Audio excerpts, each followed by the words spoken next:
Hello, good morning, good afternoon, good evening, good middle of the night in some cases, I expect. I would like to offer my continuing thanks to Alec Julian, who is making everything work behind the scenes and who, in a rare moment, actually appeared on screen during the last session. So you've now sort of met him, but everything that's going on is thanks to him. So my next guest, I'm delighted to introduce to many of you or reintroduce Anushah Hossain, who has recently taken over the responsibilities of the Script Encoding Initiative. And I feel really bad because Anushah has just survived a conference, the one at Stanford I mentioned earlier. And so she must be like completely conferenced out at this point. But thank you so much for agreeing to come to this conference, if that's in fact what it is. I'd like to welcome you to our interesting little community we have here. Great. Thank you so much, Tim. And I'm so happy to be here and to meet everyone and have an open discussion. Great. So it's really just a pleasure. So you suggested that I prepare a few slides just to set the scene. So I've done Yes, that. and I've made you co-host so you can, in fact, show slides, set scenes. Okay, perfect. So I have a 20-minute or so introduction to script encoding and the Script Encoding Initiative and some of the plans we have for the next few years. So I'll run through those and maybe I'll just look at questions at the end if that's okay. That's fine. Yep. I'll keep Okay. track of the chat for you. So I wanted to start off with just the basics to make sure we have some common ground. So the first question we have on there is, what is a character code? And character codes are really at the center of the Script Encoding Initiative's work. So essentially, a character code is a mapping between human meaningful text and machine readable bytes. At the most foundational level, our digital devices can only understand zeros and ones. So what a character code does is assign specific sequences of zeros and ones to every element of written language so that those machines can store this text, process it, and exchange it between each other without any kind of inconsistency or breakage. Before we had Unicode, which is our now most widely implemented character code, we had many different other systems in place swirling about. We had ASCII, which is a common American, well-known character code. There's ISCII in India. There are company-specific codes like EBCDIC by IBM. But it was difficult for documents that were produced by these different, under these different character code regimes to talk to each other. What you would see is text like this. If you didn't have the right encoding on your device when you opened up a document, then the text wouldn't show up accurately. And this became a bigger and bigger problem through the 1980s. And so many different projects were underway to try to build one big universal system. And one of those efforts was the Unicode standard. Unicode had very specific design principles, which are very well articulated in this document that I've just screenshotted on the right called Unicode 88. It's pretty short and it's available online. I think it's a good read. But what it articulated very succinctly is that Unicode is meant to be unique, it's meant to be universal and uniform. And that means that each character will have its own designated code point. That's the unique. The system is meant to cover all of the world's writing systems. These were prioritized in a certain order, and that's the universal. And then uniform refers to the fixed width of 16 bits. This is maybe a bit too technical to matter right now. But each character was assigned the same length of zeros and ones, and that would make it easy to do calculations like knowing if you remove 32 bits, then 2 characters will be removed from the screen. So this is really important for doing text processing. And that was the original idea behind it. There was another big effort to produce a universal character code around the same time, led by the International Organization for Standardization, ISO. But this effort was essentially merged into Unicode soon after the first release in 1991. But ISO is still a very important player in this whole world, so I mentioned them here. Some more quick facts to take away about Unicode before we move into SEI. You can think of Unicode as the bottom kind of foundational piece of the broader tech stack. And this is an illustration that I had commissioned to try to illustrate this very confusing and kind of abstract world. But Unicode lies underneath fonts, keyboards, software applications like you have on the screen here, interfaces, spell checkers, LLMs, pretty much anything you can think of that deals with text. You can build those tools without following Unicode code point assignments, but then the loss is that it's much harder to communicate with others online. As a society, we've essentially opted into using Unicode on all of our digital devices. The vendors that we buy our products from, they've opted into using Unicode. If you convince a group of other people to use a different encoding, you can still exchange texts with them, and I'll come back to that point a little bit later in this talk. But you do miss out on things like having your text indexed by search engines and just being easily findable on the World Wide Web. It's also worth understanding that Unicode is a nonprofit organization based in California. It has different membership tiers that allow different levels of involvement. These days, there are many, many tiers, some of which are more accessible than others. You can join as a student or an individual member for something like $75 a year. And it goes all the way up to big institutional members who are paying on the order of $40,000 a year. But the idea is still that anyone can join. Once you become any kind of member, you get to attend Unicode meetings where different working groups report out and discuss parts of the standard. So the one that I or SEI engages with most closely is the Script Encoding Working Group, previously called Script Ad Hoc. So you might see that in some places. But there are others for emoji, for East Asian characters, for properties and algorithms, for editorial, which is just the production of the text of the standard. These groups meet on their own cadence, often bi-weekly or monthly, and they're usually just a handful of people involved. It's not a big group. It might look like a lot of people because you have all of these logos of big companies here, but usually it's just one representative who is particularly passionate about these issues and topics that comes to these meetings. Once a quarter, just a little bit more about progress or process rather, to situate us. Everyone meets in a gathering called the Unicode Technical Committee, and that's actually happening right now this week, where progress from each group is shared and can be called to a vote. I'll just point out that even though there are voting members, that's a tier here, there's almost never a vote. I have yet to see one.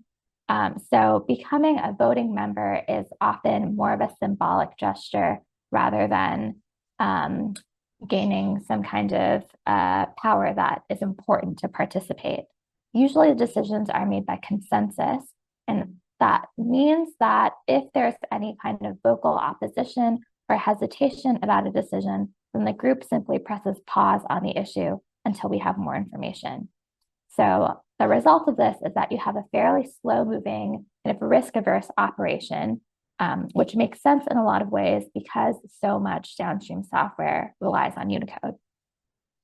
And I'll just point out the types of members we have here. You'll see that most of them are software companies who have a really direct vested interest in what comes out of Unicode. You also have some nonprofits, you have some governments represented, though they'll often participate more on the ISO side. And you have a few academic institutions, most notably UC Berkeley, which is the home of SEI. So let me move into what SEI is after that big intro. So SEI was started in 2002 by Debbie Anderson, who is a linguist with a background in Indo-European languages. She'd been working on a publication called the Indo-European Studies Bulletin, which she wanted to put online so it could be accessed by a wider audience. Unfortunately, she got stuck when she was trying to type characters in historic scripts like Old Italic. She started asking around and got connected to Rick McGowan, who is then the vice president of Unicode. And Rick told her to get involved in Unicode to help encode more scripts, because that would help her solve the problem that she was having of getting to type in these historic writing systems. From Rick's perspective, what he shared was that preparing each script for encoding takes a great deal of work. For most of the existing Unicode consortium members, their priorities had to be working on the scripts with the largest communities because they were the most commercially interesting. Even if that individual is personally sympathetic to minority or historic scripts, it's hard for them to justify putting in the company resources towards those. So Debbie began attending Unicode meetings and eventually joined as a member, launching SEI officially in 2004. So the point to highlight here is that while SEI works really closely with Unicode and has for a long time, it is a distinct, independent academic organization. When SEI started, the first few projects that Debbie worked on were various historic Indo-European scripts. We have Old Italic, Aegean scripts, like Linear B. And then she started to move into modern minority languages, or modern minority scripts, because those were also underserved. So then we had scripts like Unco, Bolchiki, Balinese, and that's how SEI's scope broadened over time. So what have we worked on in the past 20 years? A ton of projects.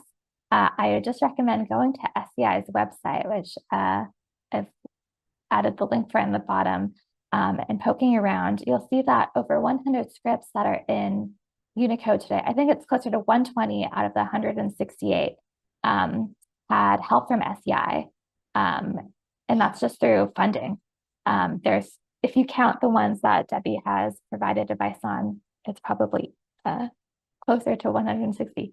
And I wanted to point out that much of our success and productivity has come from the immense talent and dedication of two people in particular, Michael Everson, who did a lot of the early proposals for SEI, and Anshan Pandey, who has been really active for the last 10 years and who we're still working with today. And each of them have submitted dozens of proposals on their own to bring Unicode closer to minority and scholarly communities. I also want to point out that much of the work that goes into SEI is what you might think of as invisible labor.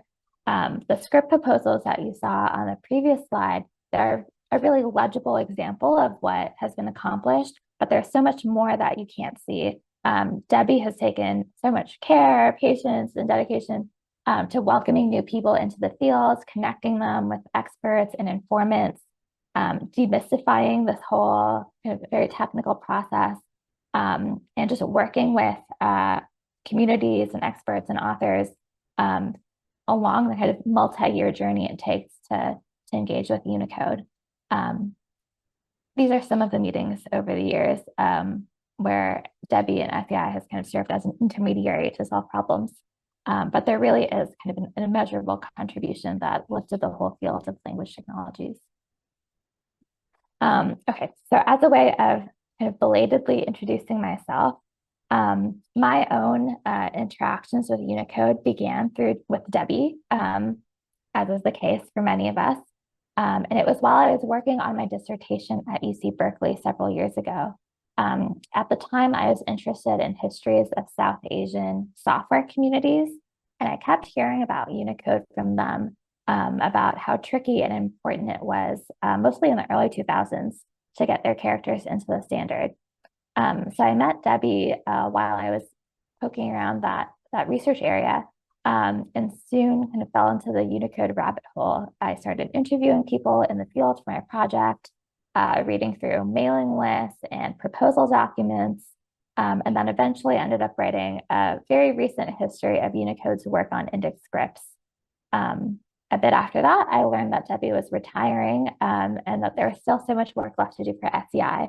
So we began to work together to find more resources for it to keep going. And that eventually resulted in me finding some new sources of support and then stepping into the role of its new director, just because there aren't that many people who kind of know about these niche topics. So I formally started in this position just last fall, a few months ago, and I'm still working very closely with Debbie to learn the ropes. So I'm going to talk about a few of our goals and priorities now, and then I'll open it up. So broadly, I would say we have three goals. The first is to continue producing and kind of shepherding encoding proposals through to the Unicode Consortium. The second is to move the needle on steps that happen before and beyond encoding. And I think that's a really rich area to talk about more. And then finally, I want us to serve as the public resource on script encoding to do more research around just producing the proposal itself on the processes and impacts and histories around this topic. So on the encoding front, SEI works with proposal authors in a few ways. Firstly, for those who are thinking of writing a proposal or who've already drafted one, we often provide the first round of feedback. Unicode proposals require a ton of information and certain formatting and types of evidence.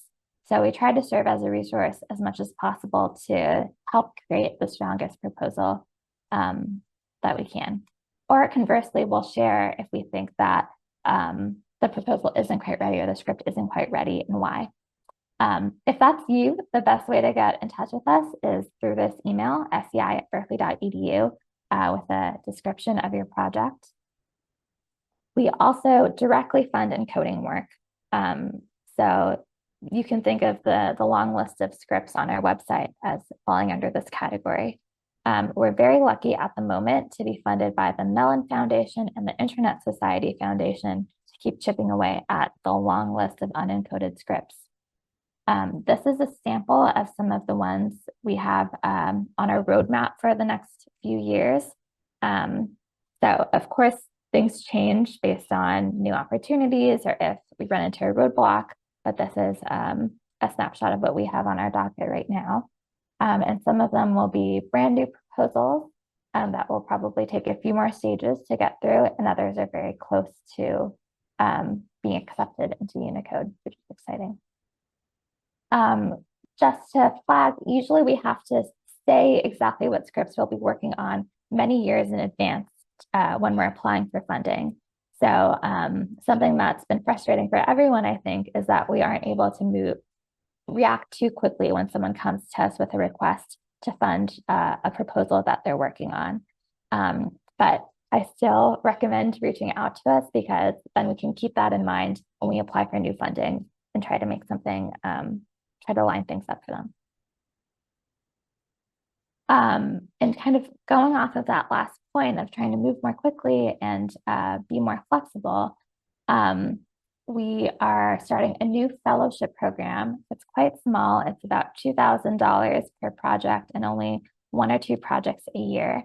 But the idea is to pick up on some of these opportunities that we hear of as we hear of them. So often when we put a proposal down on our docket for the next few years, we try to go with sure bets where we're either very familiar with the script or the proposal author, or ideally both. This fellowship program is intended to be a little bit more exploratory to respond to people reaching out with project ideas that may not immediately result in a new proposal, but will help bring us closer to that down the line.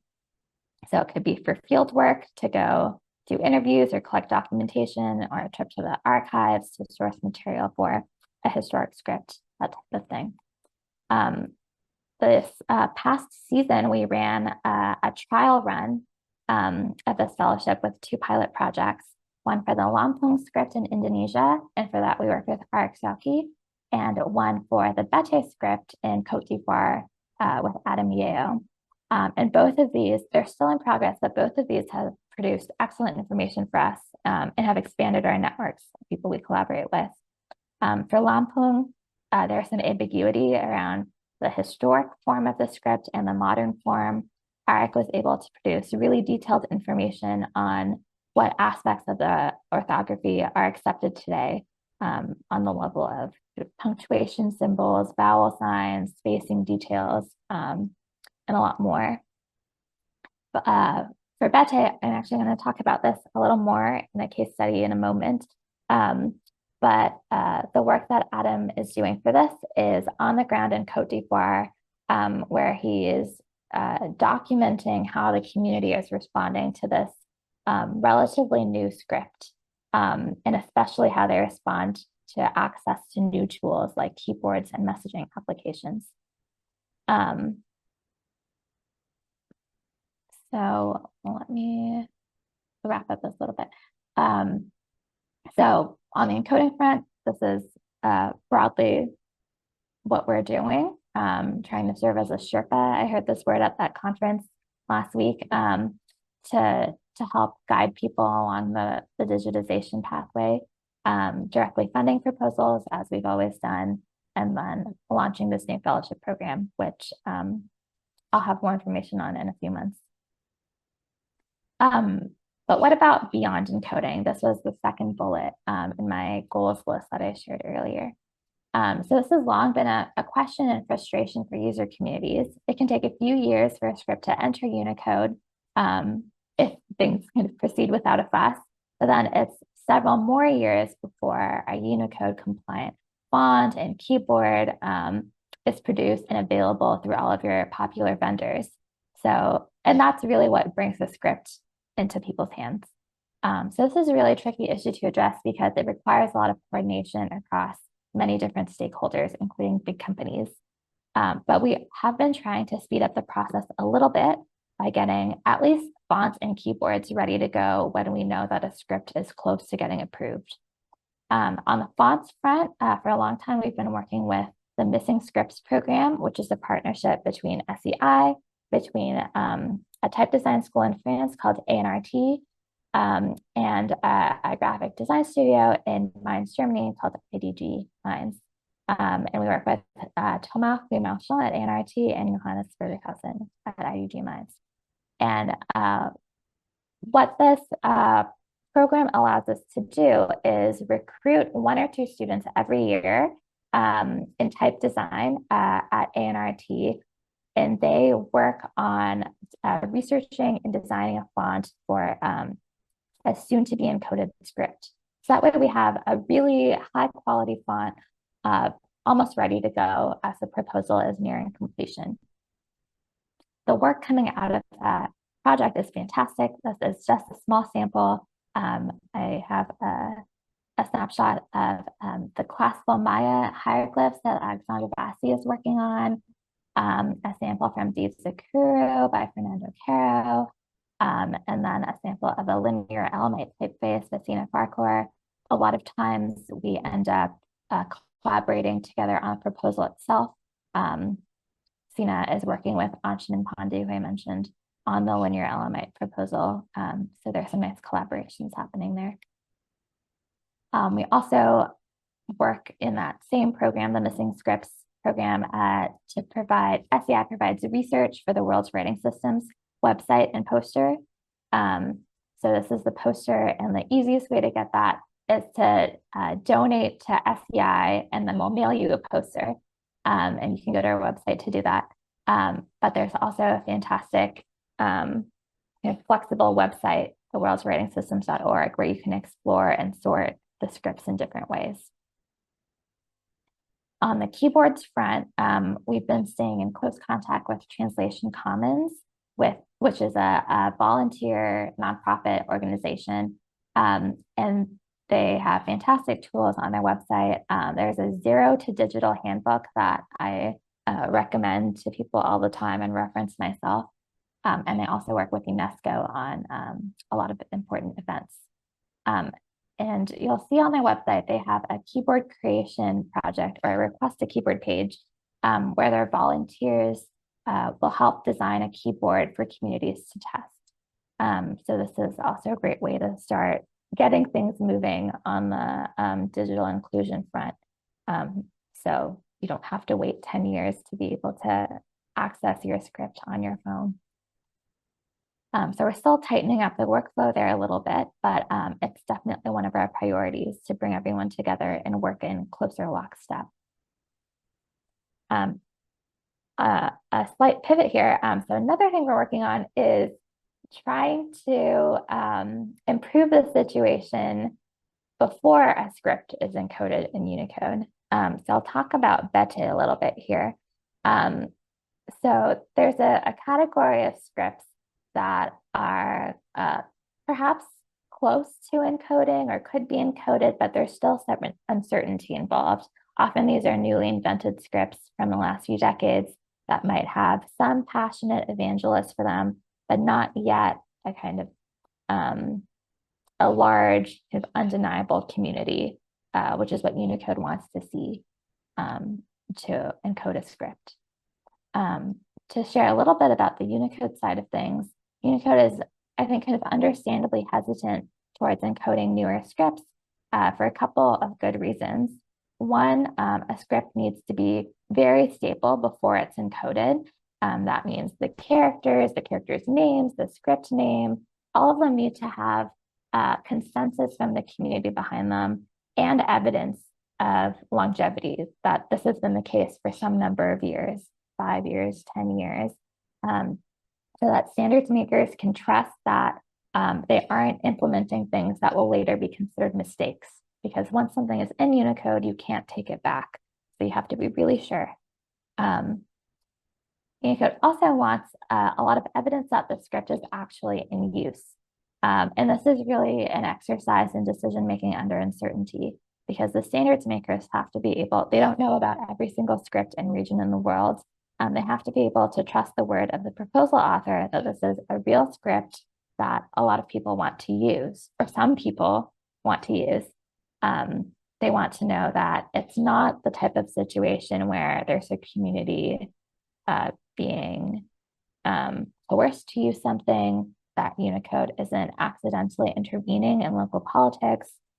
We've had cases where, in truth, there's been more than one script that's competing for dominance in a community, but only one of them was brought to Unicode for inclusion. That's the type of situation where Unicode would want to stand back instead of intervening and kind of picking the winner before the community has. So those are the types of situations that the standards makers have in mind and want to be sure that they're not falling into. So that's why you need to produce lots of different types of evidence of use from different people and across different contexts to really make a case that it's not a bad situation that Unicode might be stepping into. And at the same time, having many different examples of a script's use can help inform what the typographic representation will need to look like in the future. What shapes are really essential to a script and which ones are maybe someone's own personal flourish, that type of thing. So that said, there is a reasonable frustration, I think, from communities where advocates think that a script could get traction if there's a way to use it digitally. They want to be able to produce documents or exchange messages on a device. But of course, that's been difficult to do without having a Unicode encoding. In the past, people have hacked together fonts, but again, this process is really clunky and requires a certain level of technical expertise within the community. So to try and chip away at this problem, we're trying to use the Bete pilot study as a way of figuring out what a non-Unicode digital solution could look like, something to do in the meantime.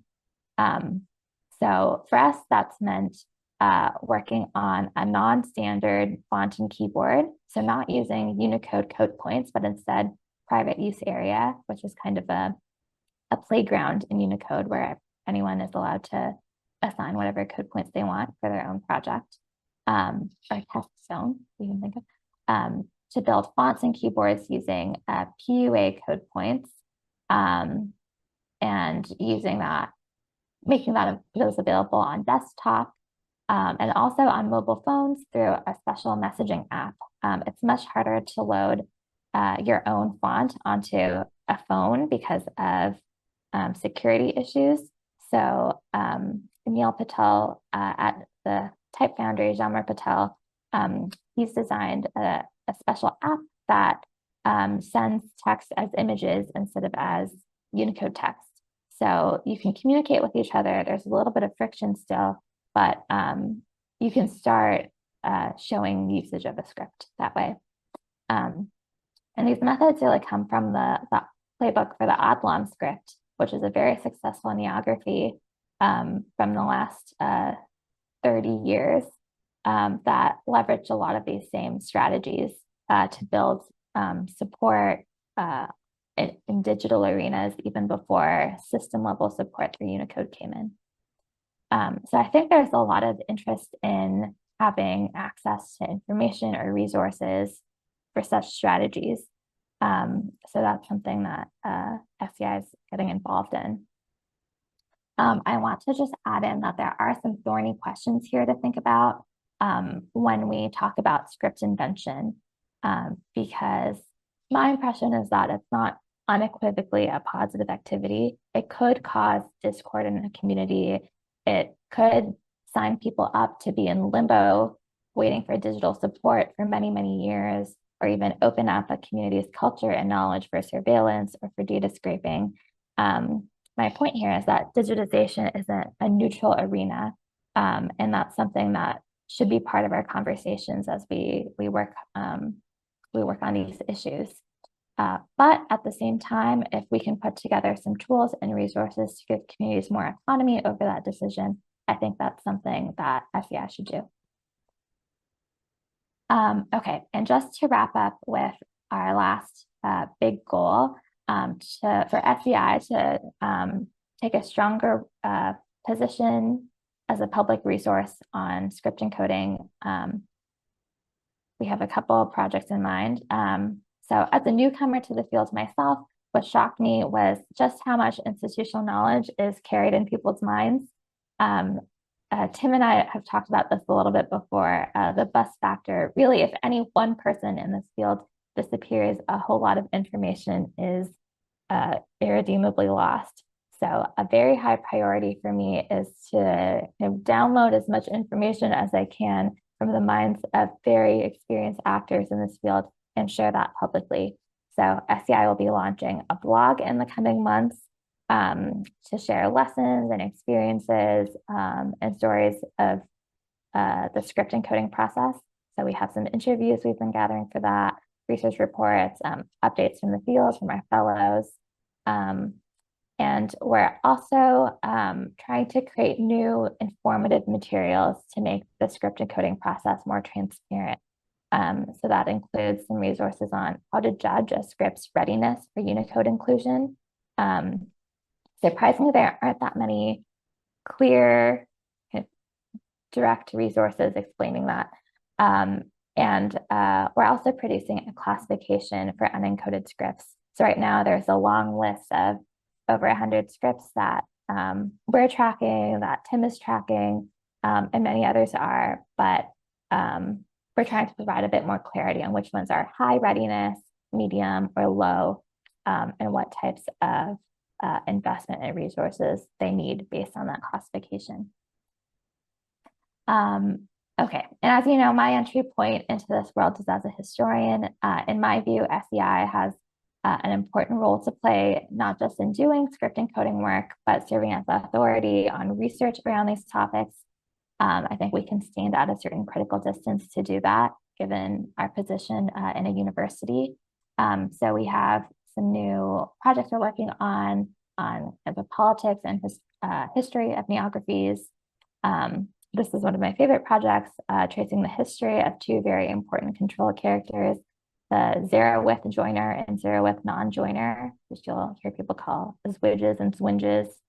We're working on writing SEI's history for others to know. We're doing a kind of more quantitative project, compiling data on how long it takes to get full stack support. So for each script to get into Unicode, but then also have all the other steps of font, keyboard, system level support. There's some data on that, but not all in one place. So we're putting that together. And then as Tim knows, I've been working on a manuscript to tell a story of what it took to get a single Bangla letter encoded in Unicode. Turns out you can write several hundred pages just about one character. So that's something that I've been working on. And I think I'll leave it there for now. I still definitely have a lot to learn in this space, but it's been nice to meet everyone and to keep working towards that. So I'll leave it there. Thanks. Wonderful. Thank you so much. So I'd like to pull up a specific example from your experience and my experience, actually, that I think illustrates what is at play here. So just the other day, both of us were involved in an online conversation discussion conference where a young man said, I want to get my script digitized. And this is something that I hear all the time. People frequently contact me, massively overestimating my own skills and knowledge in the area. But yes, so especially if it's a new script or if it's a traditional one that has a particular advocate who is really interested in reviving it, then they kind of say, oh, we want to be able to use it on our phones, so we want to be able to digitize it. And they really have no idea of all of the various necessary steps that it's going to take to get there. And so consequently, it can seem very frustrating that if they say, I want to do this and I want to do it now, and you say, do you have 10 years to work on this? I wonder if you can give just a couple of kind of non-obvious challenges that happen sort of between this process. Let's take the example of somebody has, spent a couple of years of their own time coming up with a character set for a language which is unencoded. Maybe it's one where there has been a colonial script used or whatever. So they've done this and they're gung-ho and they say, now I want to have it digitized and encoded. Can you just give it a couple of examples of steps that they likely haven't thought about or don't know are involved? Oh, that's a big question. Yeah. Well, let me think for a second. Honestly, I think the first one is just preparing the Unicode proposal itself. It's maybe it seems like a not so tricky form, but once you submit your first proposal, you get a ton of feedback from the committee or from the working group first, and it inevitably results in many back and forths. So I think what may not be obvious is just how long that first stage can take and how specific you have to be. So I know that Unicode is actually working on a form right now that breaks down that process a little bit more. So when you submit a new proposal, you get boxes to write exactly what types of information you have to submit. So that's probably if I could suggest an example and you could flesh it out a little bit. So that's an easy way for me to bite into. Okay, right. You suggested Lampong, for example. So Lampong is not a new script. It's a traditional script that's been in use for some centuries. And so someone comes forward and says, we want to encode Lampong. I would imagine that amongst the difficulties that would be involved, and I don't know this particular example, so that's why I'm asking you. One, it's used in an area where it may vary from village to village. It's not an area where you have universal, coherent, kind of government-run education. Secondly, for that reason, you're not only going to have variation over space. In other words, this village does this letter this way, but this village does this letter a different way. you're also going to have it over time where, in the past we used to do it this way, but now we do it now. Are these the kind of challenges that you're talking about? Yes, exactly. I think that's a great case because our fieldwork fellow, he was talking about this exact issue where different communities evolved over time in different ways. And when we come up with a character set, you're kind of forcing them to become uniform in certain ways.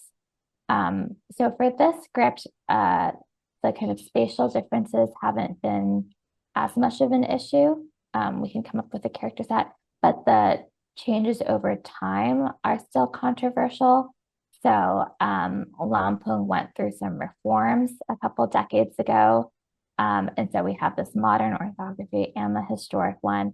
And some pieces of the modern one are widely used, like new vowel signs, but others, like a number system or just one extra character that was added, are not universally accepted. So when you propose it for Unicode, you have to make a decision, you being the proposal author and also SEI has to make a decision on what you're going to go with there and whose authority counts. It's hard to hear from everybody in the community, so you Yeah, have to pick certain representatives, or just go with your own discretion right, in certain ways. So it really does get down to those very specific, like a single character, even the right. ordering of a vowel, the vowel modifier change from the historic form to the modern form. So what do you do with that? Yeah. Yeah, I came across this old Jewish joke that really, I think, illustrates this wonderfully. It doesn't have to be a Jewish joke, although it kind of works really well if it is. So what happens is that a, um, a couple get married, and one of the things that is involved in this is that the guy says to the woman, "I love the way you do brisket. This is just fantastic. Where did you get that recipe from?" And she says, "Oh, it's my grandmother's recipe. She always did this way, and my mother always did it this way, and so I always do it this way." And he says, "Is it written down?" And she says, "Sure." And the first line in the recipe is cut 2 inches off each end of the brisket. And and he says, "I don't understand this. How is that going to affect the flavor of the brisket?" And she says, "Well, to be honest, I don't know, but we've always done it this way. And you know what? I'm going to visit my grandmother, in a couple of weeks. I'll ask her." And so the two of them go back and forth with a number of hypotheses as to what that extra 2 inches would do to the cooking time, for example, or the temperature of the oven, whatever. And um, eventually she goes to visit her grandmother, and she says, why cut off? Her grandmother says, "Because the dish we had was too small." That's funny. And it seems to me that it must be really interesting when you're dealing with especially a script that has not been kind of legitimized by an academy or a government and has been used in a sort of vernacular fashion by a number of communities in an area, that you're facing the brisket issue all over the place. Mhm. Right. Actually, the letter that I focused on for my dissertation and that I'm now trying to write a book around, is kind of similar to the brisket case. It's the letter Kondata from the Bangla writing system, and the debates around it were over whether it was an actual character or not, because some people were sure in their bones that it was. That's how they were taught in school, and others were kind of tracing its history and showed that no, it was just a calligraphic flourish from only a couple hundred years ago. Right. And both were true.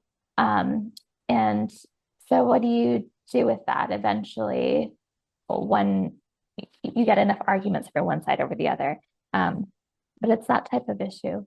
Yeah. Um, I actually had a very distressing email from one of my friends and colleagues in India. Um, and maybe this is related to the same thing, um, where he was actually a speaker at last year's World Endangered Writing Day. And he said that there was a particular underdot that was in dispute. And it had got to the point where it had become so politicized that the chair of his department, or his dean maybe, had gone to the faculty and said, this is how we're going to do it. And if you don't agree with me, you can resign. And it was astonishing that, these professional linguists were in danger of losing their jobs if they didn't agree with her particular interpretation.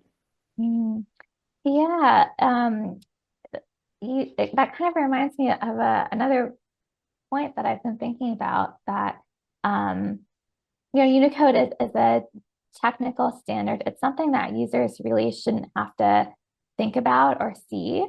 But because the whole system is so open, because you can look at the code charts online, and see the name of the sections, it also holds this like deep symbolic value for a lot of communities. It matters to them what the names are, what section if the underdot or whatever symbol is under this code block or this one. Um, it's a symbolic value as well on top of the practical Yeah, stuff. yeah. Um, I mean, letters and words are icons, and exactly. there are many communities where they still have iconic value, even if they're not used anymore in a phonetic sense or in daily use, for writing. Um, so we have just a couple of minutes left. Um, And yeah, I want to underline something that you said. You described Debbie as having made an immeasurable contribution to this whole process. So, because we as participants in language typically only see what we see, and we only know about what we know about, the infrastructure is often completely invisible. And the questions that you've been discussing are all kind of infrastructural questions that most people don't ever see. We see the written or the printed output, but we don't actually see anything that's come along there. And for Debbie to be so active in the human infrastructure that connects the various stages of the process, I think is something, there needs to be a hall of fame somewhere, where she is given the due recognition. Because yes, Anshuman Pandey and Michael Everson have done enormous amounts of work. We see their names, on the proposals. They are kind of enshrined in history, and I'm super glad that you are working on actually kind of codifying that history and making it available. But I just wanted to underline your appreciation of everything that Debbie has done, especially as for most of that time, or for much of that time, um, it wasn't as if she were the chair of a department at Berkeley. It wasn't as if she was receiving that kind of institutional support or recognition for all of this work. And in many ways, this is kind of what in World Endangered Writing Day is about, is that the whole process of respecting and supporting and sustaining other cultures and their scripts has so many necessary ingredients. And to recognize somebody who's played an important part in that, I'm so glad you did that, and I'm delighted that was part of your presentation. Oh, I mean, it has to be. So many people have stories just like mine where they were introduced to the field and welcomed in by Debbie. And I should also note that you have exactly the same role, Tim, of being this essential part of the human infrastructure around writing systems. And there aren't that many people in the field, so we really count on you. Well, as I put in the chat, we are one deep, and that's something that I'm working on to try and change, as are you, over the course of the near future. So I am gonna thank you and let you go. It was delightful as always to have you here, and I wish you the best of luck with your important work. Thanks so much, Tim. And I see there are some questions in the chat, so I'll stick around and try to answer them. Just Okay, yes. type in Um, responses. all right, let's get into questions on the chat. Let's take this last question here, which is from Alexander. Sorry if this isn't the most appropriate place, time to ask, but how open are you to working together directly? I've been thinking of creating a kind of database, information, and resource on unencoded scripts and characters for future authors to make to more easily source. Yes, yes, yes. Okay. Yes. So, what do you think about that one? Please reach out. I'm very open to working together. Wonderful. And as I said earlier, I am planning to send out an email to everybody who registered for the conference today, sort of continuing to invite people to start to be part of this kind of skill group, interest group infrastructure that we are putting together. Yes, Marie's point is very well taken. Most colonial powers created rules that a language isn't a language unless it's written, and also written phonetically and written, with a recognizable character set. Okay, I think Hrant is responding to Marie. And Hrant is, as always, right in pointing out that often writing is regarded as the stepchild of spoken language, which is what we're trying to do here. Okay, I think I'm going to wrap this up. And I would encourage, Anusha has already encouraged you to get in touch, and we can have individual correspondence on the basis of this. And I'm delighted that this is like striking up such great questions here. With this in mind, as always, I want to thank everybody involved for making this possible, especially Alec coming in behind the scenes and greasing the electrons. I have more books to give away, and this time, in addition to the Atlas, I have a Cherokee coloring book. And I also have another of the books that I worked on together with my students at Champlain College and the Endangered Alphabets Project and our Golden Hour in the Chittagong Hill Tracts of Bangladesh. And this is actually the first of that series. So these were books. When you have a script that is unofficial and not represented in education, how do you teach it?